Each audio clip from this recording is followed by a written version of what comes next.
नमस्कार दोस्तों हम जिस सामाजिक परिवेश में रहते हैं, जिस समाज में रहते हैं, हमारे आसपास के लोगों की मानसिकता क्या है, किस मानसिकता के लोग हैं।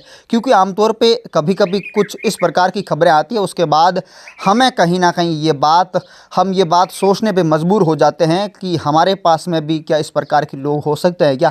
क्या हमारे साथ में रहने वाले लोग भी इस प्रकार की घटना को अंजाम दे सकते हैं क्या?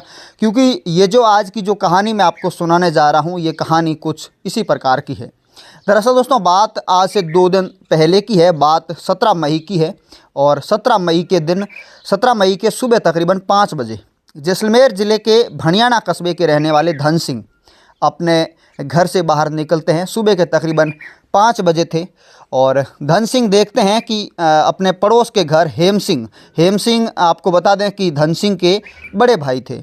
और धन सिंह देखते हैं कि हेम सिंह के घर से कोई शख्स बाइक लेके भाग रहा है, बाइक पर भाग रहा है। उसके बाद जब 5 बजे ये सब धन सिंह देखते हैं तो धन सिंह अपने भतीज जितेंद्र सिंह को आवाज़ देते हैं कि भाई, मैंने यहाँ से एक शख्स को जाते हुए देखा है, तो चलो वहाँ पे चलते हैं और देखते हैं कि कौन था। जब जितेंद्र सिंह और धन सिंह दोनों हेम सिंह के घर पे जाते हैं तो वो घर के अंदर जाते हैं और देखते हैं कि वहाँ पे कुछ जलने की बू आ रही है। जब वो रसोई के अंदर जाते हैं तो वहाँ पे देखते हैं कि रसोई के अंदर सारा सामान जल रहा है, रसोई के अंदर आग लगी हुई है और वहाँ पे एक इंसानी लाश भी पड़ी है। जब इंसानी लाश को वो लोग देखते हैं तो उसके बाद वो लोग हैरान रह जाते हैं कि ये क्या मंजर है। उसके बाद आसपास के लोगों को वहाँ पे आवाज़ दी जाती है। आसपास के तमाम लोग आते हैं, पड़ोसी आते हैं और उसके बाद जिस किसी ने भी उस इंसानी लाश को देखा, उस घटना को देखा, हर कोई हैरान था कि ये क्या है। क्योंकि किसी को कोई समझ में नहीं आ रहा था कि एक रसोई के अंदर एक इंसानी लाश, और वो भी सड़ी गली इंसानी लाश। ऐसा लग रहा था कि ये लाश तकरीबन 1 महीना पुरानी है। उसके बाद जब वहाँ पे लोग एकत्रित होते हैं तो पुलिस को सूचना दी जाती है। भनियाना पुलिस मौके पे पहुँचती है और पुलिस जब वहाँ पे आती है तो पूछताछ करती हैं। वहाँ पे जो स्थानीय लोग हैं वहाँ उनसे पूछताछ करती हैं तो धन सिंह पुलिस से एक बात कहते हैं। धन सिंह कहते हैं कि साहब, मैंने यहाँ से तकरीबन सुबह 5 बजे एक शख्स को बाइक पे सवार होते हुए जाते हुए देखा और वो जिस शख्स को मैंने देखा था उसका नाम लक्ष्मण राम था। जब ये बात पुलिस को धन सिंह कहते हैं तो पुलिस की शक की सुई पूरी तरह से लक्ष्मण राम पर चली जाती है। उसके बाद लक्ष्मण राम का पता किया जाता है और लक्ष्मण राम को कुछ ही देर बाद में पकड़ भी लिया जाता है। लक्ष्मण राम को पूछताछ के बाद गिरफ्तार किया जाता है और उसके बाद लक्ष्मण अपना इकबालिया जुर्म भी कर देता है। लेकिन दोस्तों, अब आप लोग भी कहीं ना कहीं ये सोच रहे होंगे कि आखिर लक्ष्मण राम ने ऐसा क्यों किया, वो लाश किसकी थी और किस मोटिव के साथ उसने ऐसा किया।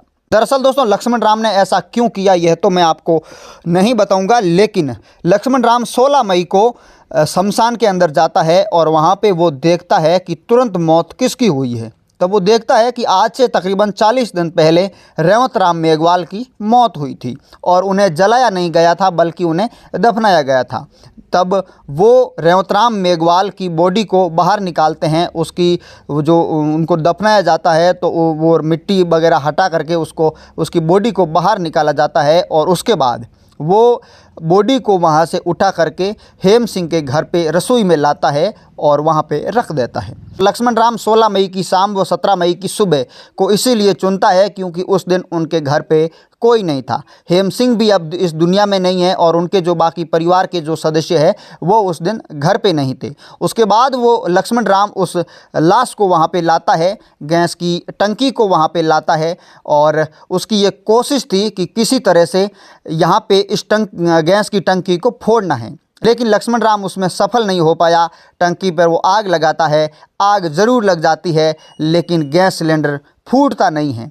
और उसके बाद जो वो इंसानी लाश शमशान से रेवतराम मेघवाल की वो लेके आया था, वो लाश वैसे की वैसी ही रह जाती है। आसपास की जो चीज़ें थी वो जल जाती है और ऐसे में जब वो वहाँ से भागता है तो धन सिंह उसको देख लेते हैं। उसके बाद धन सिंह जिस तरह से यहाँ पे आते हैं, आसपास के लोग आते हैं, पुलिस को सूचना मिलती है और पुलिस धन सिंह की रिपोर्ट के आधार पर, धन सिंह के कहने के अनुसार, जिस तरह से लक्ष्मण राम को गिरफ्तार करती है।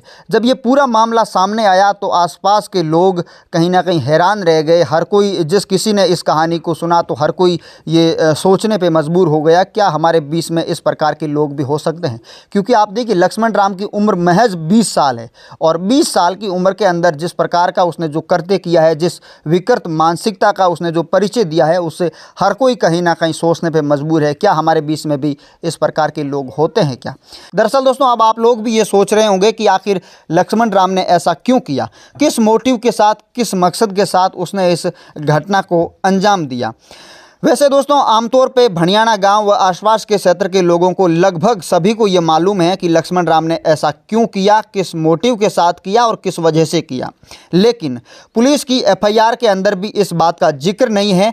तो मुझे नहीं लगता है कि मुझे ये बात आप लोगों तक पहुंचानी चाहिए या फिर सुनानी चाहिए। जो बात पुलिस एफआईआर के अंदर, जो तथ्य जो सामने थे, उन तथ्यों को मैंने आपके सामने रखने की कोशिश की और जैसे ही इस मामले में कोई नया अपडेट आता है तो मैं आप लोगों तक पहुंचाने की पूरी कोशिश करूंगा। धन्यवाद।